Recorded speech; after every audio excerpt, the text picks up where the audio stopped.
Your job is safe from AI. I mean that. A text prompt is not going to walk into your office, sit at your desk, and steal your paycheck. But an animator using AI, they're not just coming for your job. They're about to make you look like you're working in slow motion. And the wildest part? The studios aren't choosing AI over humans. They're choosing fast humans over slow humans. If you don't know which side of that line you're on by December, you're already behind. But here's the good news. There's one skill that makes you completely irreplaceable, no matter how good AI gets. And it's not what you think. I'll tell you exactly what it is later in this video. First, we need to talk about why your fear is pointed in the wrong direction.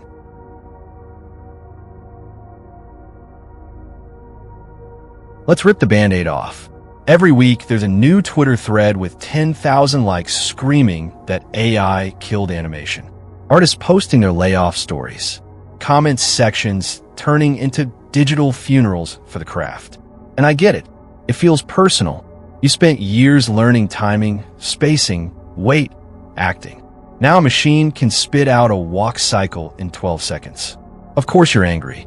But did you know that Weta Digital, ILM, and Sony Pictures Animation all have internal AI tools running in their pipelines right now? Today, as we speak, they didn't fire half their staff. They promoted the ones who learn the tools. So why are indie artists panicking while the biggest studios in the world are quietly thriving? Because the studios understand something the panic posts don't. AI isn't replacing animators.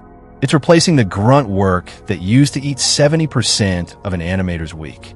Mocap cleanup that used to take 3 days now takes 3 hours. Lip sync blocking that used to be manual is now automated. In-betweening that burned out entire departments is now handled by a model that the animator directs, critiques, and fixes. The studios didn't choose robots over people.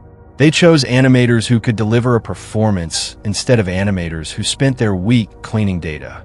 And here's the unexpected twist. The layoffs you've been reading about? Most of them aren't AI replaced our team.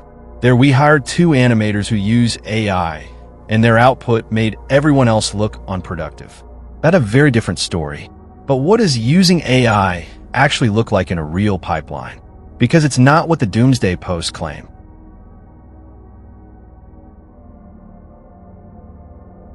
Let me show you what AI looks like in an actual animation workflow. You get a shot. A character needs to walk into a room, see something shocking, and freeze. In the old pipeline, you spend day 1 blocking the walk, day 2 refining the reaction, day 3 on facial details and polish. With AI-assisted blocking, you describe the action: nervous walk, sudden stop, fearful reaction. The AI gives you a rough draft in 30 seconds. The timing is decent. The mechanics are plausible. It's not good enough to ship, but it's a starting point. Now here's what nobody shows you on social media. That draft is janky. The weight is wrong. The acting is flat. The hands do that weird AI thing where they look like broken spaghetti. So if you think AI means artists get to be lazy, you've never actually used these tools. The animator's job didn't disappear. It shifted. Instead of spending 2 days blocking, you spend 2 days fixing. You sculpt the performance. You add the micro hesitations that sell the fear. You adjust the eye darts so the audience feels the shock before the character does.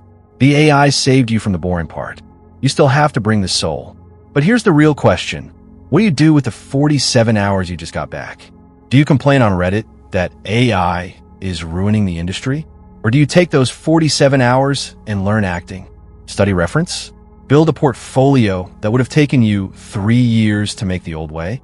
Because that choice, that's what separates the animators who survive from the ones who don't.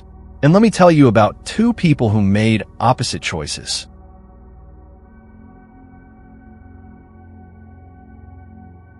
Okay, story time. Alex and Jordan graduated from the same animation program. Same real quality. Same GPA. Same starting salary at the same mid-sized studio. 6 months later, Jordan was assigned to the hero cinematic. Alex was still doing background cycles. The difference? Jordan treated AI like a new pencil.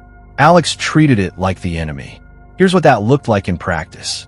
Same shot. A character reacting to bad news. Alex blocked it manually. 3 days of solid work, beautiful mechanics, clean arcs. But by the time Alex got to the facial performance, they were exhausted. The acting was fine. Not memorable, just fine. Jordan used AI blocking. Took 20 minutes. Then spent the next 3 days entirely on performance. The subtle breath before the reaction. The way the eyes search for somewhere to land. The micro shake in the hands that sells the devastation. Same deadline. Jordan's shot got featured in the trailer. Alex's shot went into the background of level 3. And here's the twist that should make you pause. Alex was actually the better animator. Better instincts. Better understanding of weight. But Alex spent all their time on mechanics, while Jordan spent time on the one thing AI can't do. Make an audience feel something. The tool didn't replace the artist. It separated the artists from the technicians. But wait, before you think this is just a story about working smarter, we need to talk about the part that's actually dangerous.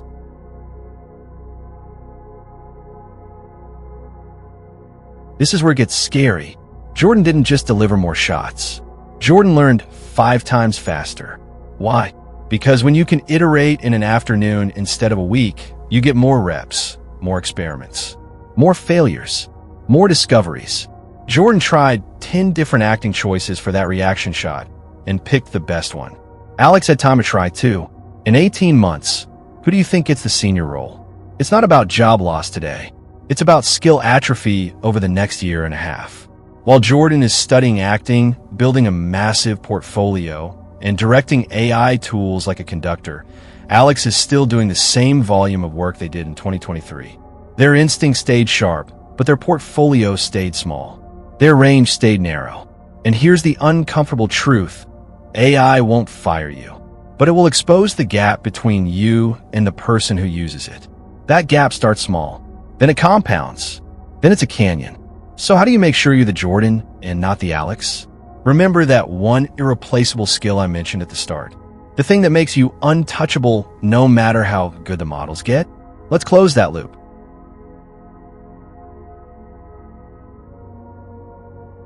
I said I'd tell you the one skill that makes you completely irreplaceable. It's not rigging. It's not topology. It's not even software speed. It's taste. It's acting. It's the ability to look at a movement and say, that feels dead. Here's why. It's knowing that a hesitation on frame 12 communicates doubt, but a hesitation on frame 14 communicates fear. It's understanding that audiences don't care about perfect arcs. They care about truth. AI can generate motion. It cannot generate a performance that makes someone cry. The models interpolate data. They don't feel embarrassment or grief or the specific weight of a bad diagnosis or the joy of seeing someone you love after too long. They mimic the shape of those things. They don't understand the meaning. The animators who survive the next 5 years aren't the fastest button pushers. They're the ones who know what right looks like, who can direct an AI output the same way a director gives notes to an actor. Good start, but you're playing the result. Give me the moment before the result. Give me the thought, that direction, that taste. That's your armor. And the beautiful thing is, it's not a talent you're born with. It's a muscle you build by watching people, by studying film, by paying attention to how your own body feels when you're nervous or angry or relieved. AI can't download that. It can only fake the surface. So if you want to be unreplaceable, stop worrying about whether AI will take your job. Start worrying about whether your acting is good enough that AI needs you to fix it.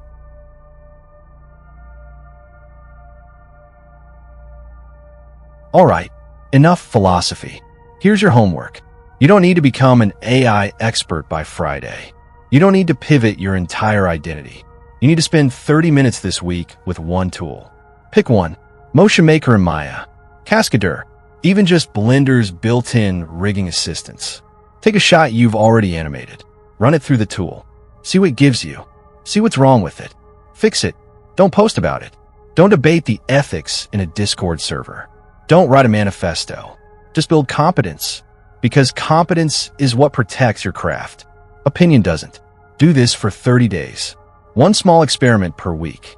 By the end of the month, you'll know more about where this technology actually fits than 90% of the people screaming about it online.